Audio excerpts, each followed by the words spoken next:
जरा सामने से हटो भाई। अरे अरे अरे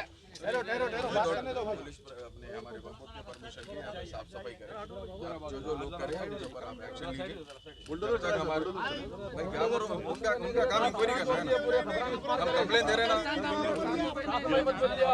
दलगंज के सामने जो लाइब्रेरी के सामने का कब्रिस्तान है, कल रात से कुछ वीडियोस वायरल हुए थे, उसके इंस्पेक्शन के लिए खासकर हमारे एक्टिविटीज़, सोशल एक्टिविटीज़ भी, और ख़ासकर जितने लोग मुकामी लोग और जिसके खबर थे वो लोग अभी उनके फैमिली मेम्बर्स भी यहाँ पर आकर हमारे को वक्फ बोर्ड में कंप्लेन देने की जानिब से हम आए, आके पूरा इंस्पेक्शन करें, लॉ एंड ऑर्डर पुलिस को भी बुलाकर इमीडिएट जो ये काम करे हैं उनके ऊपर इमीडिएट एक्शन लेना और एफआईआर करने के लिए हम वो कर दिए। और जितने यहाँ पे खबरां जो भी तोड़े गए हैं वो सबके ऊपर इन्वेस्टिगेशन होगा और सख्त से सख्त उनके ऊपर कार्रवाई होंगी। और विदाउट वक्फ बोर्ड परमिशन, यही बोल के नहीं, कहीं भी तेलंगाना स्टेट में अगर कोई ऐसी हरकत हो रही है आप हमारे से रुजू होइए, इमीडिएट हम उनके ऊपर एफआईआर करा। साहब इसके अंदर ये बोल रहे कि मुतवल्ली जो है जी, एक मुतवल्ली है, दूसरे उस पे आगे बने जी। जो लेडीज है यहाँ पर अभी जो है वो बोल रहे कि दावा करे कि वो मुतवल्ली है, इस पे आप क्या देखिए तौलियत की हद तक, मुतवलीशिप की हद तक वो कोर्ट से वक्फ बोर्ड से देखा जाएगा। अब जो यहाँ पे प्रॉब्लम है, खबरें जो तोड़ने की हमारे को जो कंप्लेन आई है उसके ऊपर इमीडिएट एक्शन लेंगे।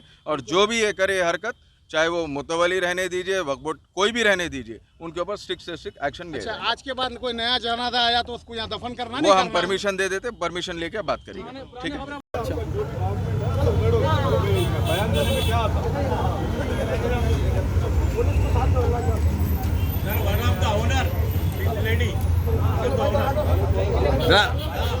हेलो साहब, खबर तोड़ी है उसके बाद देखेंगे।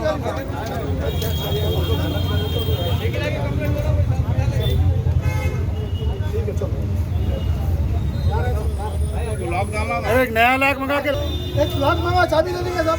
हाँ वही नया लॉक मंगा के चाबी डाल के